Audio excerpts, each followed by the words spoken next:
अस्सलामुअलैकुम ज़ोया सिस्टर। उम्मीद है आप खैरियत से होंगी। मेरा नाम ज़ैद आलम है और मैं मुल्तान से हूँ।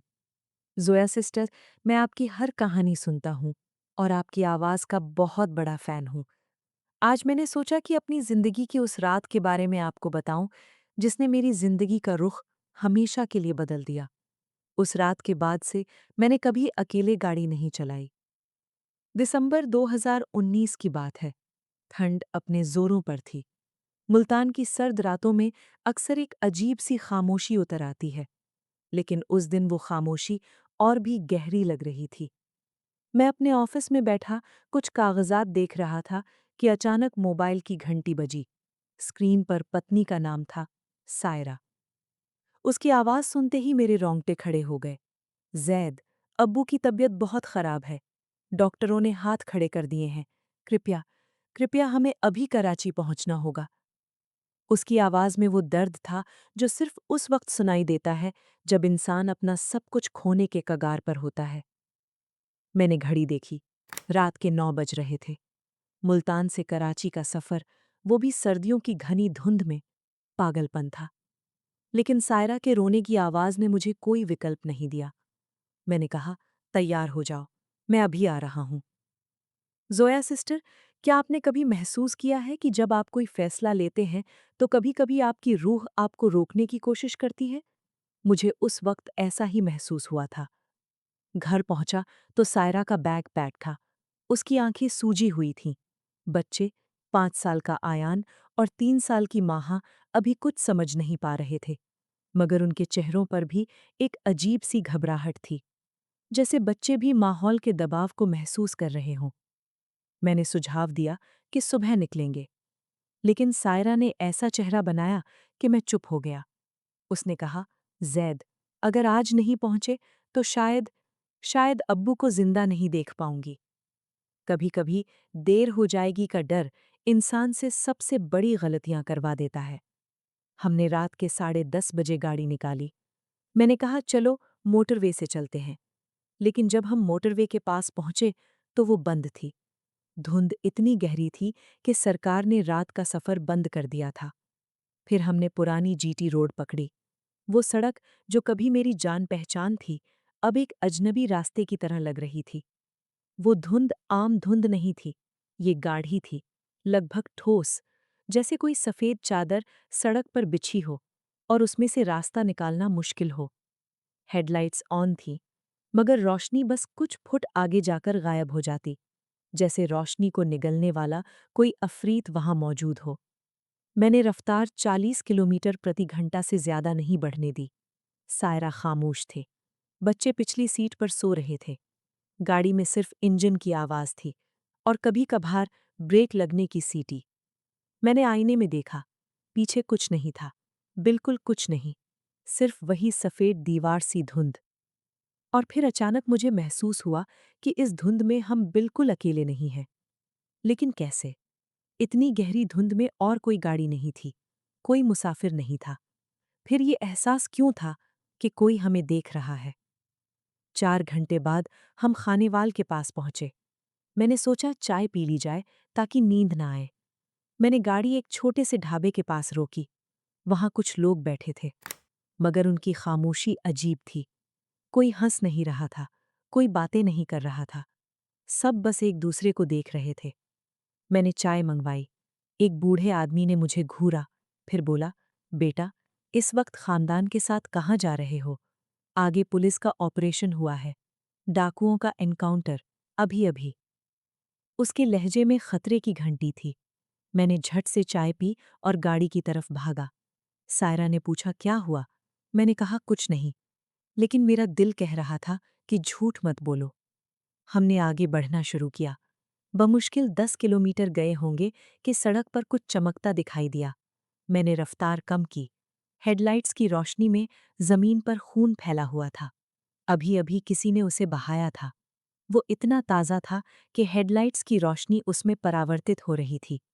सायरा की सांस रुक गई। मैंने कहा, आंखें बंद करो, जल्दी।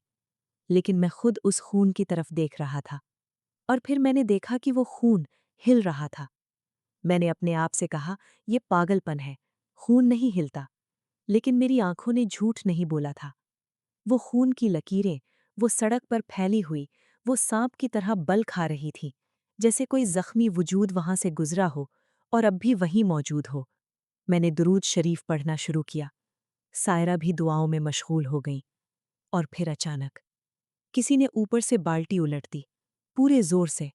गाड़ी की विंड स्क्रीन पर कोई गिरा। अंधेरा, पूरा अंधेरा। मैंने ब्रेक लगाई। बच्चे जाग गए। सायरा चीख उठी। मेरा दिल इतनी जोर से धड़क रहा था कि मैं सोच रहा था कि शायद ये मेरा आखिरी लम्हा है। मैंने कपड़ा मांगा। हाथ कांप रहे थे। मैंने कहा कोई परिंदा टकरा गया होगा, लेकिन मुझे पता था परिंदा नहीं था। मैं गाड़ी से उतरा। बाहर वही धुंध थी। पानी की बोतल ली। विंडस्क्रीन धोई। वो खून था, गाढ़ा, स्याह मायल, अजीब बू के साथ। आम खून की तरह नहीं, उसमें एक अजीब सी चिपचिपाहट थी, जैसे वो गाड़ी के शीशे से चिपकना चाहता हो। मैंने पूरे जोर से पानी डाला, साफ किया, वापस गाड़ी में बैठा। मेरे हाथ अब भी कांप रहे थे। मैंने गाड़ी स्टार्ट की, लेकिन गाड़ी स्टार्ट नहीं हुई। ज़ोया सिस्टर, आप जानती हैं कि जब डर अपनी इंतहा पर होता है तो इंसानी दिमाग कैसे काम करता है? वो मंतिक को छोड़कर बस दुआओं से चिमट जाता है। मैंने फिर दुरूद शरीफ पढ़ा, चाबी घुमाई, गाड़ी स्टार्ट हो गई। मैंने आगे बढ़ना शुरू किया। धुंध और भी गहरी हो गई थी। अब सड़क दिखाई नहीं दे रही थी। मैं बस अंदाजे से गाड़ी चला रहा था। सायरा की नींद लग गई थी। बच्चे भी सो रहे थे। गाड़ी में पूरी खामोशी थी। मुझे लगा जैसे वक्त रुक गया हो। घंटे गुजर रहे थे, मगर फासला वही का वही लगता था। मैंने अपनी घड़ी देखी। सुबह के 3 बज रहे थे। हमें सुबह तक बहावलपुर पहुंच जाना चाहिए था, लेकिन हम वहीं थे। वही सड़क, वही पेड़, वही धुंध। जैसे कोई ताकत हमें एक ही जगह घुमा रही हो। मैंने रेडियो ऑन किया। सिर्फ सरसराहट थी।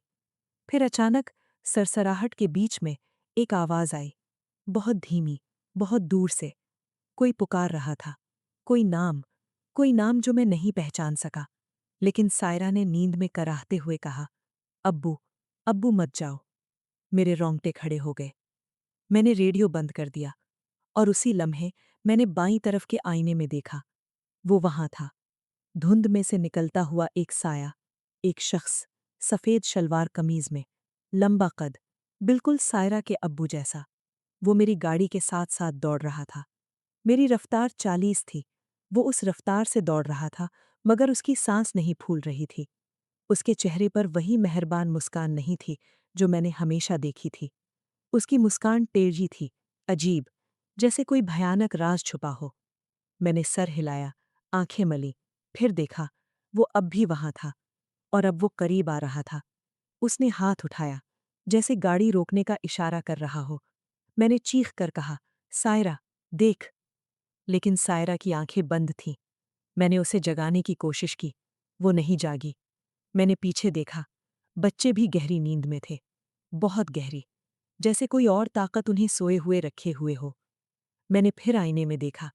वो शख्स अब गाड़ी के बिल्कुल पास था। उसने अपना चेहरा मेरे आईने के करीब किया, और फिर वो हंसने लगा। कोई आवाज नहीं थी, सिर्फ होंठ हिल रहे थे।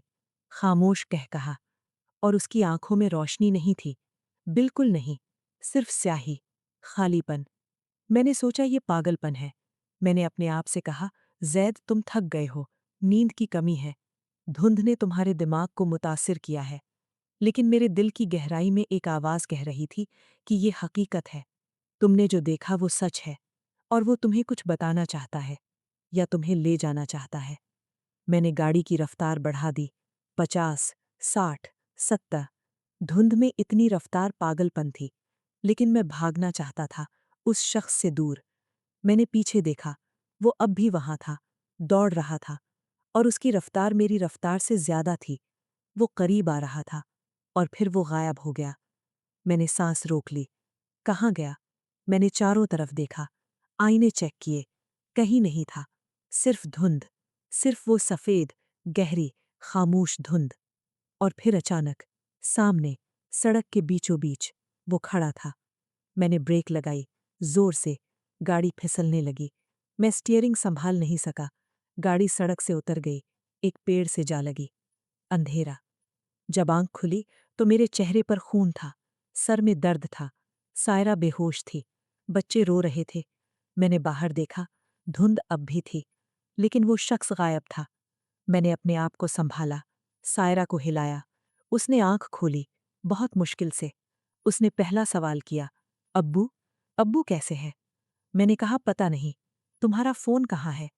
उसने अपना मोबाइल निकाला। स्क्रीन टूटी हुई थी, लेकिन चल रहा था। और उसी लम्हे फ़ोन की घंटी बजी। उसका भाई था। सायरा ने फ़ोन उठाया। कुछ सेकंड खामोशी, फिर उसकी चीख निकली। ऐसी चीख जो मैंने कभी नहीं सुनी थी।